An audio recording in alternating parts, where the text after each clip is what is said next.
Bonjour Isabelle, bonjour Alain. Donc j'ai ici autour de la table deux éminences grises de notre bon droit.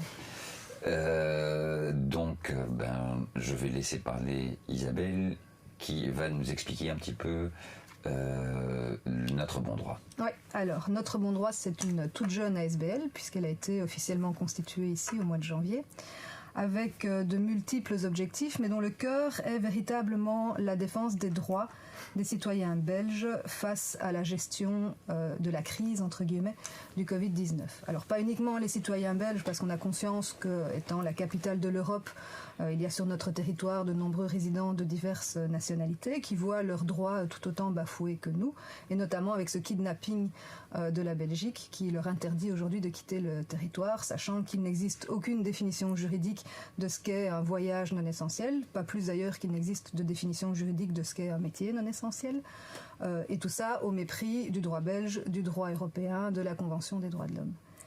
J'ai mis le mot crise entre guillemets parce que il nous semble qu'une crise est quelque chose de relativement court.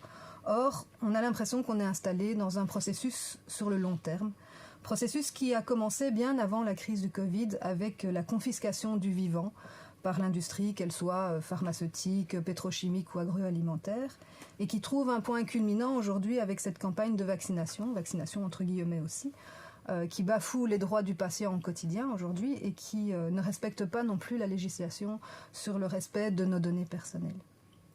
Et donc, il nous semble important de nous positionner également dans la protection des droits des citoyens belges et des résidents belges, mais sur les suites qui vont être données au Covid, et nous assurer que le Covid ne va pas servir de tremplin pour nous imposer un avenir qui nous semble bien peu enviable, où les nouvelles technologies, là je parle du carnet de vaccination numérique, qui risque de nous faire dévier vers une société type apartheid où les vaccinés auraient plus de droits que les non-vaccinés.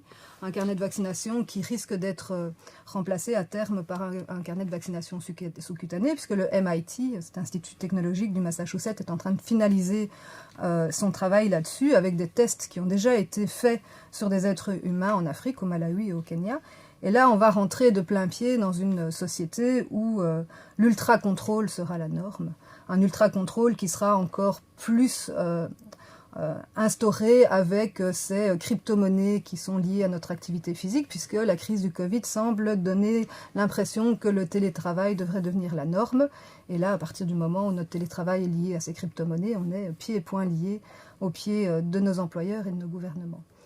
Bref, ça nous semble vraiment important aujourd'hui de nous assurer que ces nouvelles technologies ne vont pas nous faire entrer dans une société où nos droits humains et nos libertés fondamentales ne seront plus que des lointains souvenirs.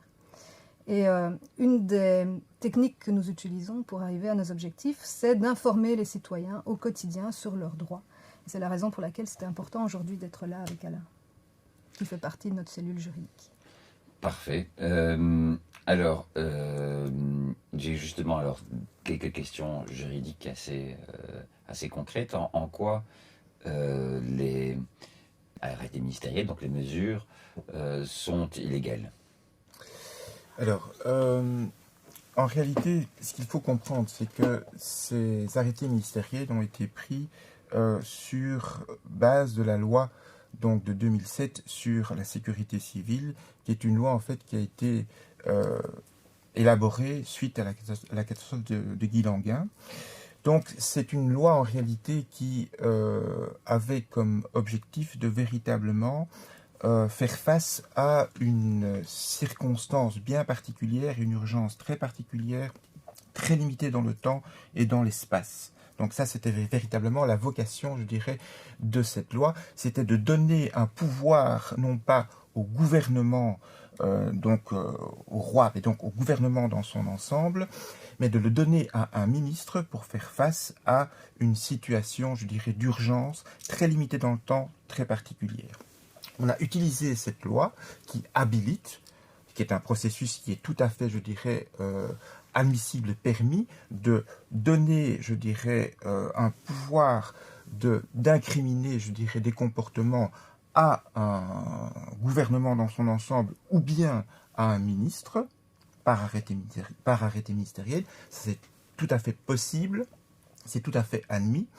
Le seul problème en réalité ici, c'est que la loi qui habilite est une loi qui n'a pas du tout été constituée pour faire face à ce type de situation. On est face à des situations qui sont, je dirais, très générales, des interdictions qui sont très générales, je dirais, dans l'espace et dans le temps, alors qu'en réalité, la loi n'était pas faite pour cela. Donc ça, c'est une première raison. Alors, si on veut entrer un petit peu plus, je dirais, dans les détails de l'illégalité, eh bien, par exemple, on constate que le port du masque ou bien l'interdiction, je dirais, de rencontrer une personne ne sont pas du tout, je dirais, expressément prévus, je dirais, dans cette loi de 2007 qui a été donc élaborée pour faire face à cette catastrophe de Guy Languin. Concrètement, qu'est-ce qui se passe si on est interpellé par la police, on ne porte pas de masque dans la rue, ou on a fait une soirée et il y a les policiers qui viennent sonner à la porte, ou ce genre de choses-là. Comment les personnes qui sont confrontées à cette situation, comment est-ce qu'elles doivent réagir? Qu'est-ce qu'ils peuvent faire? Alors concrètement, je dirais que lorsqu'il y a, je dirais, constatation et lorsqu'il y a verbalisation, on ne sait rien faire. Ce n'est pas là, je dirais, que la défense doit intervenir. La défense, elle intervient, je dirais, à deux moments, je dirais, principaux. C'est d'une part, quand on est verbalisé, on va recevoir une proposition de transaction. À ce moment-là, un premier choix, je dirais, s'impose. Est-ce qu'on accepte cette transaction qui éteint l'action publique ou bien on ne l'accepte pas, et il est évident que si on ne l'accepte pas, on va être attrait devant le tribunal de police, et là, à ce moment-là, une défense peut se concevoir. Okay. Alors, contester l'élément matériel, c'est très compliqué, contester l'élément moral intentionnel, c'est pas forcément évident, mais c'est le cas échéant plaidable en fonction de l'interdiction, mais c'est là, devant le tribunal de police, où justement, une défense sur l'illégalité, je dirais, pourrait très bien être argumentée et en arriver, je dirais, à une décision du tribunal de police qui considère l'interdiction, la sanction comme illégale, donc qui ne l'applique pas sur base de l'article 159, et donc qui acquitte. C'est ce qu'on a eu, par exemple, avec le tribunal de police de Bruxelles. Charleroi, il y a eu un appel, et il semblerait que là, l'appel, le parquet a obtenu gain de cause, mais il y a de nouveau un appel, enfin plutôt une contestation auprès de la Cour de cassation. En tout cas, concrètement, ce qui se passe quand les gens nous contactent, c'est qu'on leur conseille, s'ils veulent, de contester le PV. D'accord. Et on leur envoie la procédure de contestation, en leur disant, à partir de ce moment-là, il y a deux possibilités. Soit il ne se passe plus rien, soit vous serez convoqué devant le tribunal de police. Jusqu'à présent, aucune des personnes qui est passée par notre bon droit pour contester n'a été appelée au tribunal de police. Par exemple, le dernier cas en date, c'était un jeune homme qui avait été dénoncé par ses voisins parce qu'il a invité quatre amis à venir manger un spaghetti. Donc il n'a pas respecté la bulle de vin. L'amende qu'il a reçue était de 4 000 €. Il a contesté en suivant la procédure qu'on lui a envoyée. Et il a reçu un recommandé la semaine passée pour lui dire que c'était requalifié en tapage nocturne. Oui, sur lequel là, il y a là, le droit. Là, il ne pourra pas effectivement contester le tapage nocturne. Ça sera beaucoup plus difficile. Mais en tout cas, ils se sont bien rendus compte que s'il devait aller au tribunal, il y a de fortes chances, effectivement, pour que le juge de fond considère que cette amende n'est pas légale, puisqu'elle ne peut pas être liée à un arrêté ministériel. C'est ça, oui. Donc, en fait, quelque part, implicitement, ils reconnaissent que ça va être difficile de défendre Absolument. la légalité par rapport à la bulle, en fait. Hein. Ouais, c'est ça. Maintenant, en fait, pour ceci dit, et j'ai remarqué d'ailleurs que à peu près dans tous les cas dont j'ai entendu parler de lockdown party, en général, ils interviennent effectivement sous prétexte de tapage nocturne. Mais est-ce qu'il n'y a pas là-dessus, de nouveau, des règles assez strictes pour pouvoir qualifier un tapage nocturne? Devant une juridiction pénale, il y a différentes façons, je dirais, de se défendre. On peut se défendre au niveau de la hauteur de la peine, on peut se défendre au niveau de l'élément matériel, se défendre au niveau de l'élément moral, intentionnel, etc. Donc, il y a différents types de défense. Il y a des défenses qui sont, comme on en a discuté tout à l'heure, des défenses qui sont beaucoup plus des défenses globales, qui ont quelque part une portée politique au sens noble du terme, et ce sont justement ces défenses qui portent sur l'illégalité.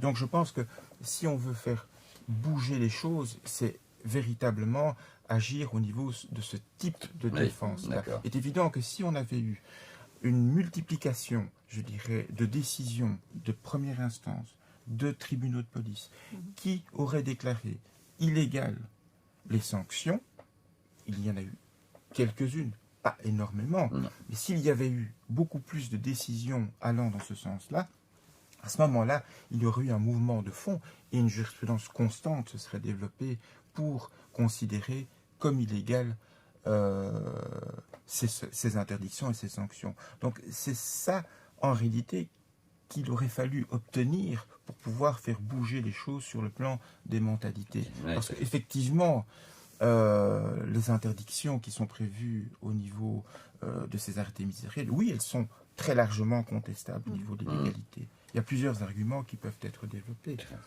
Alors revenons à la loi pandémie. Oui. Donc il semblerait que il y a un projet de loi qui maintenant circule. Alors j'ai deux questions par rapport à ça. La première, c'est il semblerait que ce soit, j'ai entendu parler d'un comité, que ce serait éventuellement voté par un comité restreint. Je ne sais pas de quoi il s'agit.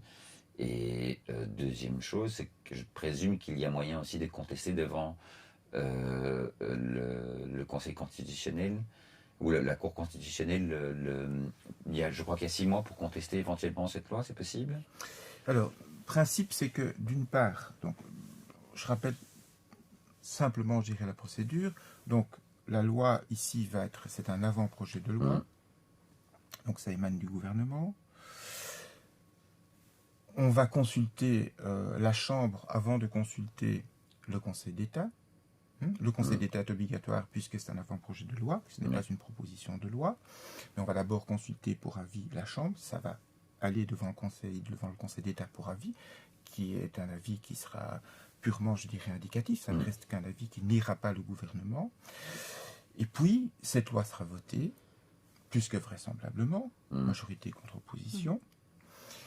Et dans le cadre, je dirais, de cette loi, est prévue donc l'intervention d'un déclenchement de la procédure pandémie, avec 3 stades différents, me semble-t-il, puisqu'on parle de crise sanitaire et pandémie. Je ne sais pas très bien, je dirais, à quoi ça correspond et quelles vont être les différences. On ne sait pas encore beaucoup par rapport à cet avant-projet de loi. On est parti pour 3 mois. Pouvoir, je dirais, du ministre d'intervenir, de reprendre exactement les mêmes mesures qu'actuellement par arrêté ministériel. Et alors là, 2 possibilités pour contester, je dirais, pour intervenir. Soit on en reste, je dirais, à des interdictions qui ont valeur réglementaire, donc une possibilité comme maintenant de dire aux magistrats de fond, eh bien moi je considère que c'est illégal, donc n'appliquez pas. Ou bien alors, l'incrimination est directement reprise, je dirais, dans la loi, et à ce moment-là, devant le juge de fond, on doit lui demander de soulever la question préjudicielle de la conformité des interdictions aux droits fondamentaux supérieurs repris dans la Constitution. Donc il y a une procédure qui est un peu particulière. Et puis à côté de cela, il y a la possibilité, à condition de justifier un intérêt, la possibilité pour tout citoyen de saisir la Cour constitutionnelle pour lui demander de déclarer les interdictions, les mesures illégales, contraires aux droits fondamentaux repris dans la Constitution. Okay. Donc ça, c'est la possibilité. Juste, alors pour que je comprenne bien, contester la constitutionnalité de la loi n'est pas possible. Ce qu'on peut contester, c'est les mesures qui sont prises sur base de cette loi. Alors, je reprends. Donc, en réalité, il y a une fois que la loi est votée, il y a une possibilité d'attaquer la loi même. Ok. Devant la Cour constitutionnelle. D'accord. Pour demander que cette Cour déclare la loi, annule la loi, déclare inconstitutionnelle.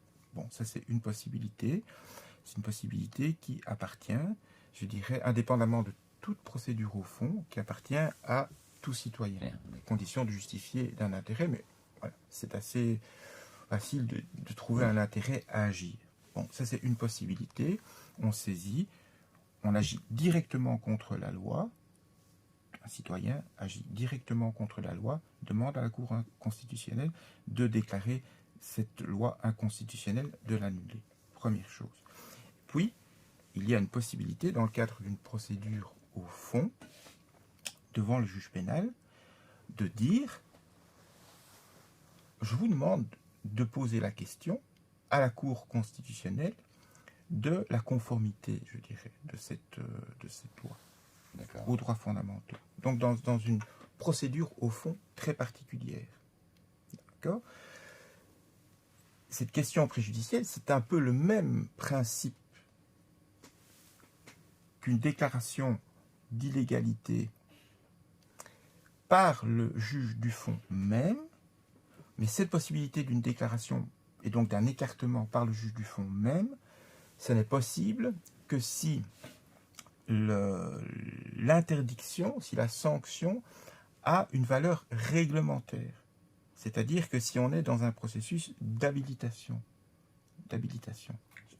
Processus d'habilitation. Oui. Défini. Donc, si tu le dis, on ne comprend pas ça, à mon avis. Alors, je vais reprendre pour que ce soit peut-être plus clair. Donc, la loi pénale doit être légale. Ça veut dire quoi ? Ça veut dire que les incriminations, les peines et les incriminations doivent être décidées par une assemblée qui a été élue, qui délibérante, donc par le Parlement. Bon, ça, c'est le principe. Le principe de la légalité de la loi pénale. Bon.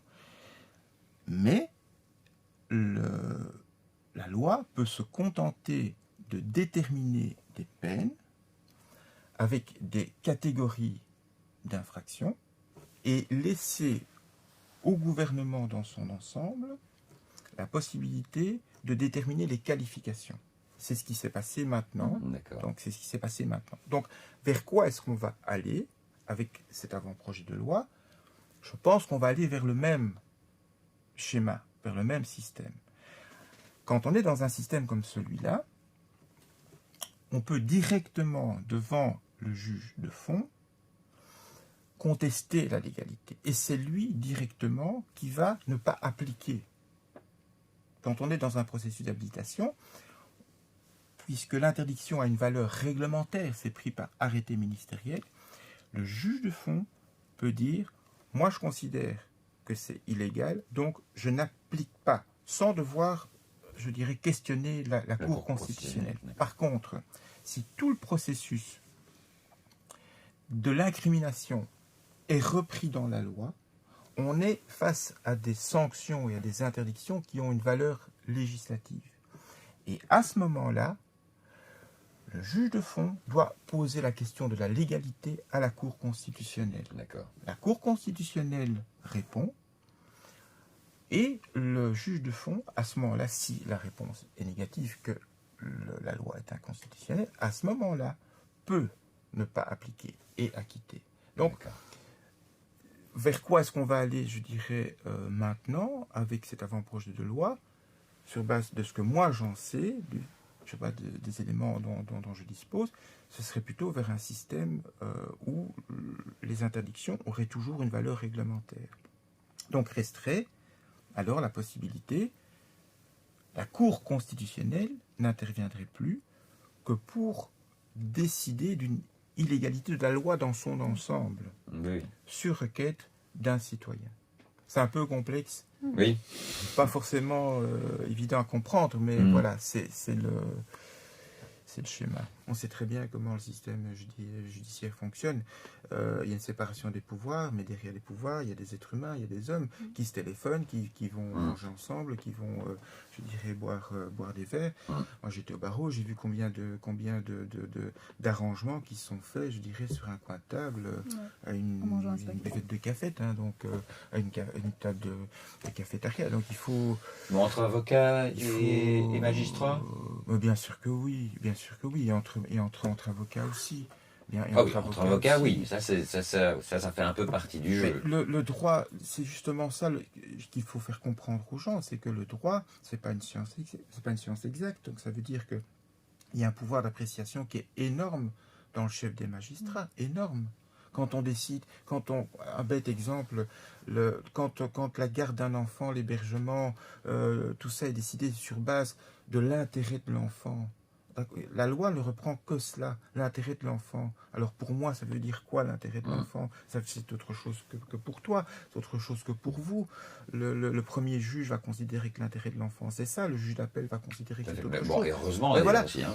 Oui, mais donc ça veut dire quoi? Ça veut dire qu'on est dans un système où le judiciaire a un très grand pouvoir d'appréciation, très peu de moyens, un grand pouvoir d'appréciation.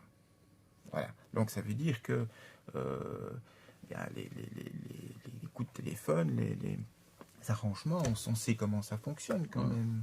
Donc on reste dans un rapport de force où quelque action que ce soit une action, je dirais, ici, avant le vote de la loi, ou une action, je dirais, par après, devant la Cour constitutionnelle, ne passera que s'il y a, je dirais, un soutien d'un nombre massif de personnes derrière cela. Dans l'appareil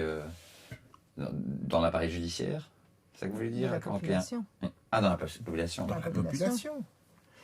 D'où pour moi l'intérêt d'avoir une stratégie sur le plan juridique qui se concentre sur les juridictions de premier degré, de proximité, tribunaux de police.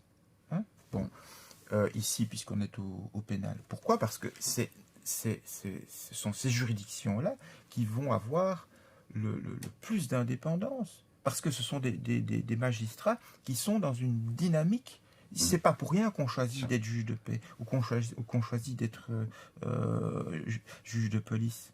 Ceux qui font carrière, je dirais, comme juge de paix ou au tribunal de police, c'est pour être proche de la population, pour avoir une certaine, je dirais, dépendance sur le plan de la gestion de son administration.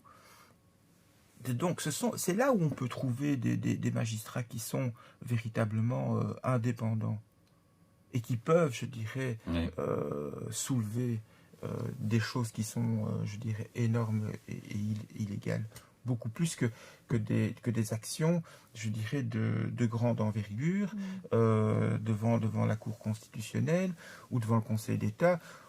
Voilà, où on sait très bien comment ça fonctionne, quoi. Donc, ce que Brouza fait en France est très intéressant. Sa stratégie est très intéressante, hein, de tout axer, je dirais, sur le pénal. C'est le pénal qui fait mal. C'est le pénal qui fait mal. Les gens ont peur du pénal. Les politiques ont peur du pénal. C'est ça. Donc, axer la stratégie là-dessus est la bonne stratégie. Okay. La bonne stratégie. Donc voilà, mais en tout cas, Isabelle, Alain, merci d'avoir participé à cette interview. Et voilà, tenez-nous au courant un petit peu des futures évolutions, la loi pandémie, notre bon droit et tout ça. Merci beaucoup. Merci à toi. Merci.